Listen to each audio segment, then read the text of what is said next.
When Dutch Schultz came to Harlem, he did not come quiet. He came with a proposal: submit or prepare for war. By 1931, Harlem's underground lottery was generating enormous cash flow. Millions of dollars circulating through barber shops, beauty parlors, apartment hallways, corner stores. To downtown syndicates, it looked like unclaimed territory. To Harlem, it was survival. And the person standing in the way of expansion was not a gunman, not a street enforcer, but a woman, Stephanie St. Clair. This is not the story of a gangster rising. It is the story of a system under siege, and the transformation that siege would force. Because before Bumpy Johnson, there was structure. In the 1920s, during the height of the Harlem Renaissance in New York City, music filled nightclubs, writers shaped identity, artists redefined culture. But beneath that renaissance flowed something less visible: cash. Black residents of Harlem were routinely denied equal access to mainstream banking, credit systems, and insurance protection. Loans were difficult, mortgages were restricted, financial mobility was limited by discrimination. In that vacuum, informal systems expanded. The numbers game was simple. Choose 3 digits, place a small wager. If your number matched the published result, you won a payout many times your stake. It was illegal under state law. It was also widespread. Each morning, runners moved quietly through buildings collecting bets. Writers recorded numbers in careful ledgers. Bankers calculated payouts with precision. This was not chaos, it was administration, and one of its most disciplined architects was Stephanie St. Clair, the administrator. St. Clair did not rely on spectacle. She relied on order. Inside modest Harlem offices, clerks maintained meticulous records. Payout schedules were predictable. Disputes were handled internally. Legal counsel was retained when necessary. She invested in real estate. She supported community causes. She maintained visibility in black-owned newspapers. When law enforcement conducted raids, she did something unusual for an underground operator. She responded publicly. In newspaper columns, she alleged corruption within segments of the police department, accusing certain officials of protecting outside gambling interests. Whether every accusation could be proven in court mattered less than the message. Harlem was not passive territory. It had leadership, it had structure, and it intended to defend both. The encroachment. Downtown syndicates saw Harlem differently. By the early 1930s, organized crime networks were consolidating across New York. Territory meant revenue. Revenue meant influence. Harlem's numbers economy represented a lucrative expansion opportunity. Dutch Schultz began sending representatives north. At first, the approach was diplomatic: revenue sharing, protection, integration. But refusal changed the tone. Historical accounts describe intimidation, economic pressure, and outbreaks of violence during the struggle for control. Collectors were threatened. Operators were pressured to defect. Windows shattered in warning. The message was clear: submit or be replaced.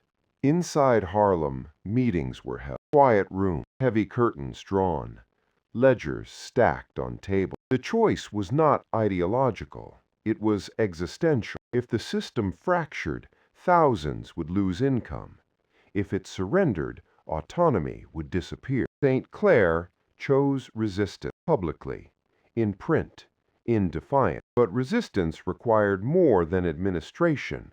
It required enforcement. And this is where the structure began to change. The pressure built. The more visible the resistance became, the more pressure followed. Raids increased. Arrests mounted. Competition intensified. What had once operated with quiet efficiency now faced external destabilization. The system that thrived on predictability was being forced into uncertainty, and uncertainty changes leadership. Administration preserves. enforcement, protect. Under mounting threat, Harlem's numbers economy began shifting from clerical dominance to strategic defense. Among those positioned to lead that shift was a man who had already been operating within its enforcement layer, Ellsworth Raymond Johnson. At this moment, he was not yet the legend history remembered. He was a disciplined operator, observing, learning, preparing. The numbers system provided income to many. It also carried risk. Players often lost more than they won. Enforcement could involve coercion, and every transaction existed outside the law. But within a community constrained by limited financial access, the system became embedded in daily life. It was imperfect, it was illegal, it was functional, and it was under attack. The shift begins. The conflict with Dutch Schultz did not merely threaten profits, it accelerated evolution. Administration alone could not repel organized expansion. Structure required muscle.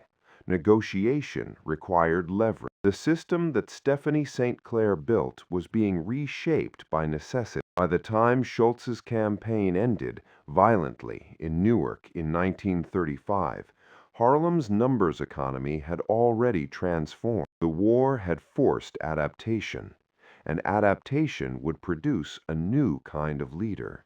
On October 23, 1935, in a Newark restaurant, gunfire erupted. Within hours, Dutch Schultz lay mortally wounded. The man who had tried to push Harlem under his control was finished. But Harlem did not celebrate, because by the time Schultz fell, the system had already changed. The era of quiet administration was over.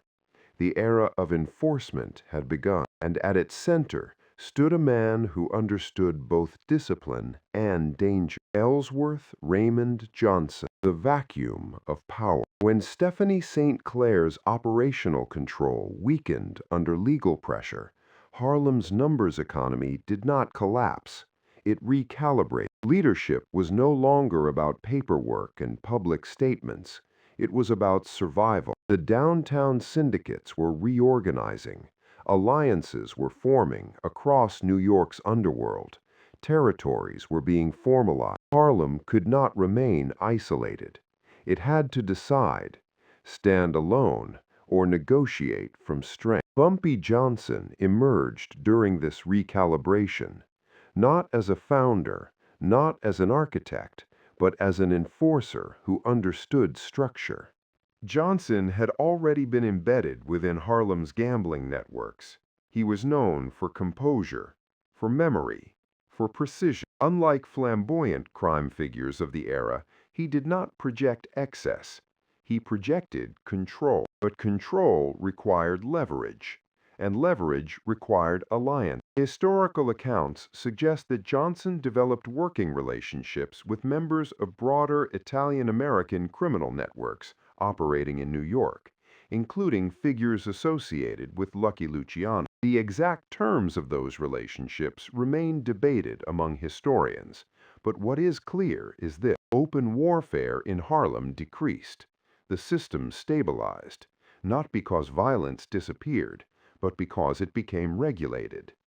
The lesson of the Schultz conflict was simple. Uncontrolled confrontation destabilizes Johnson appears to have understood that survival depended less on isolation and more on calculated coexistence. Rather than allowing Harlem's operations to be absorbed entirely, he pursued arrangements that preserved operational control while reducing open conflict with downtown syndicates. This was not surrender, it was adaptation. Harlem's numbers economy became integrated into a broader criminal landscape, but it retained a degree of internal management. The system was no longer purely local. It was networked, and that networking changed everything. The visible leader. Unlike Stephanie St. Clair's administrative distance, Johnson became a visible figure. He was seen in restaurants, in social clubs, in meetings. Visibility carries authority.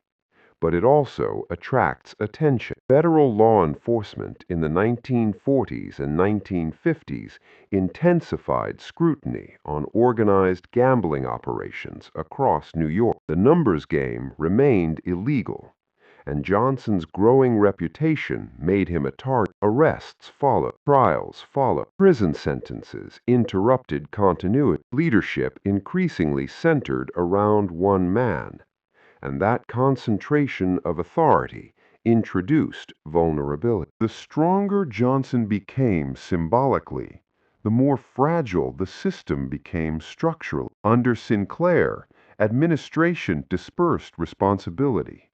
Under Johnson, enforcement centralized. Centralization creates efficiency.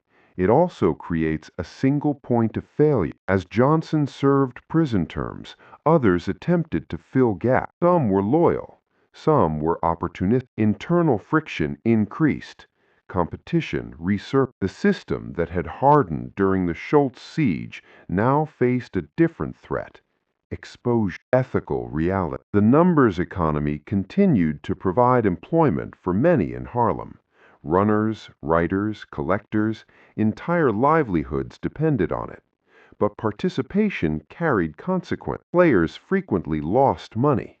Enforcement relied on pressure, and every operation existed outside the protection of legal recognition. The system functioned, but it was precarious. Its stability depended on a balance between community tolerance, negotiated alliances, and limited law enforcement disruption. That balance could not last indefinitely. The changing landscape. By the 1960s, America was transforming. Civil rights legislation altered legal structures. Urban economies shifted, and state governments began expanding legalized lotteries, formalizing a model that had once operated underground. What Harlem's numbers bankers had run illegally for decades was now becoming institutionalized. The state had absorbed the concept, but not the community structure behind it. Revenue that once circulated within neighborhood networks now flowed elsewhere. The informal economy began to erode. In 1968, Johnson died of a heart attack while seated in a Harlem restaurant, not in hiding, not in flight, but in public. His death symbolized more than the passing of a man. It marked the fading of a particular structure of power. Without a singular central figure, the number system fragmented. New illicit trades, particularly narcotics, began replacing gambling as dominant underground market. But narcotics operated differently. They extracted rather than circulated. The community-centered gambling economy, however flawed, had maintained a certain internal That ecosystem was dissolved. The transformation complete. Bumpy Johnson did not invent Harlem's underground economy. He inherited it at a moment of crisis. He militarized it when necessary. He negotiated its survival when possible, and he embodied its second phase: enforcement over administration. But systems outlast individuals only when conditions sustain them. By the time Johnson died, the forces that had once made the numbers economy viable were shifting. Legalization was replacing illegality. Federal prosecution was replacing negotiated tolerance. Visibility was replacing invisibility. The structure was losing its foundation. The legend of Bumpy Johnson grew after his death. Stories expanded. Reputation solidified. But the truth is quiet. He did not build Harlem's underground machine. He adapted it. He protected it during transition. He made it durable for a time. Yet durability is not permanent. The siege had forced evolution. Evolution had required enforcement.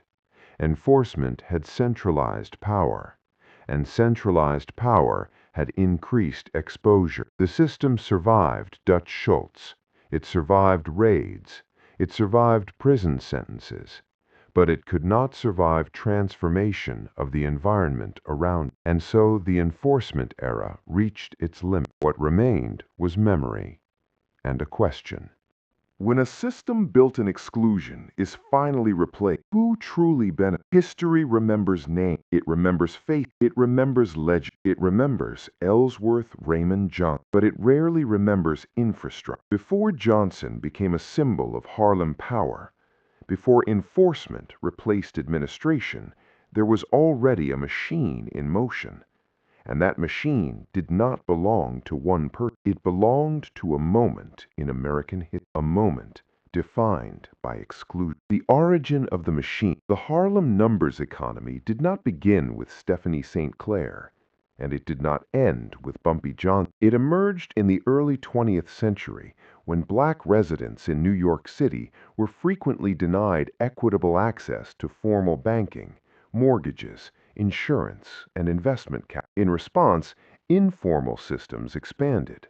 Small wage, three-digit combinations, daily drawings, cash collected discreetly, distributed methodically. It was illegal under state law. It also became embedded in everyday life. For some, it was hope. For others, it was risk. For many, it was employment. The system hired runners, writers, collectors, accountants, and enforcers. Money moved block to block, within the neighborhood, often staying. It was not charity. It was unofficial commerce, and it thrived because official systems were inaccessible. If the numbers economy was a machine, its leadership passed through two distinct phases. Phase 1, administration. Under Stephanie St. Clair, operations became centralized, documented, disciplined. She invested in property. She hired lawyers. She publicly challenged law enforcement practices she believed unfairly targeted Harlem operators. Her authority rested in structure. Phase 2, enforcement. Under Bumpy Johnson, the machine hardened. External pressure from figures like Dutch Schultz had demonstrated vulnerability. Negotiations replaced isolation.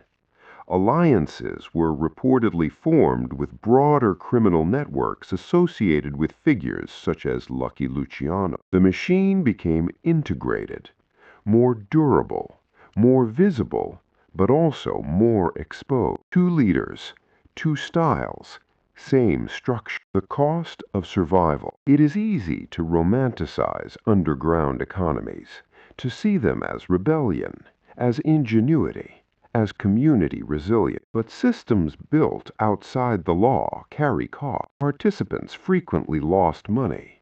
Disputes sometimes escalated into coercion. Enforcement relied on authority that had no legal protection, and every transaction risked arrest. The numbers economy was not purely benevolent, nor was it purely destructive. It existed in gray spaces. It reflected its environment, an environment shaped by segregation, economic restriction, and limited institutional access. The machine was both response and risk. When the state absorbs the idea. By the mid-20th century, something shifted. State governments began expanding legalized lottery systems. The concept was not new. 3 digits, daily drawings, cash payout. What had once been prosecuted in Harlem became institutionalized elsewhere. The structure was legalized. The operators were not. Revenue that once circulated informally within neighborhoods now flowed through official channels. The underground system lost one of its primary advantages, necessity. When exclusion decreases, informal alternatives weaken. Legal recognition changes the equation, and enforcement becomes harder to justify. Fragmentation. After Johnson's death in 1968, centralized authority faded. Without a singular dominant figure, the numbers economy fractured. Smaller operators competed. Federal investigations increased. Urban economics shifted. By the 1970s, narcotics began to overtaking gambling as the dominant illicit trade in many neighborhoods. But narcotics functioned differently. Where the numbers economy circulated money through repeated small wagers, narcotics concentrated wealth and accelerated harm. The machine that once relied on ledger books and probability gave way to something harsher, less administrative, more volatile. The era of structured gambling dominance was ending. What the system revealed. The Harlem numbers economy reveals something larger than crime. It reveals adaptation. When communities are excluded from formal structures, they create alternatives. Those alternatives may exist outside the law. They may carry harm. They may generate opportunity. Often they do all three. The system that ran Harlem was not accidental. It was engineered by necessity, by pressure, by circumstance. Stephanie St. Clair did not invent exclusion. Bumpy Johnson did not invent gambling. Dutch Schultz did not invent expansion. They operated within conditions already set in motion. The machine preceded them. And it outlasted them for a time. The myth and the machine. Legends simplify. They compress history into personality. They turn structure into character. But the truth is quiet. Before Bumpy Johnson became a name whispered in Harlem restaurants, there were clerks balancing ledgers, runners climbing staircases, collectors knocking on doors. There was paperwork. There was discipline. There was writ. The system did not rely on myth. It relied on repetition, routine, probability, and community participation. It was not glamorous. It was methodical. The final shift. Eventually, the forces that created the machine changed. Legal reforms, economic mobility shift, institutional expansion, federal prosecution. The conditions that once made the underground lottery essential no longer operated the same way. The machine lost oxygen, and systems, like organisms, require environment. Without it, they decline, not with spectacle, but with erosion. History remembers the men, but power often belongs to the structure. Before enforcement, there was administration. Before myth, there was infrastructure. Stephanie St. Clair organized. Bumpy Johnson hardened it. Dutch Schultz threatened it. The state absorbed. The Harlem numbers economy was illegal. It was imperfect. It carried harm. It also reflected a community navigating limited access to formal power. It was not simply crime. It was adaptation under pressure. And when the pressure shifted, the adaptation changed. In the end, the machine tells a deeper story than any individual ever could, because systems do not rise from legend, they rise from necessity. And when necessity fades, so does the system.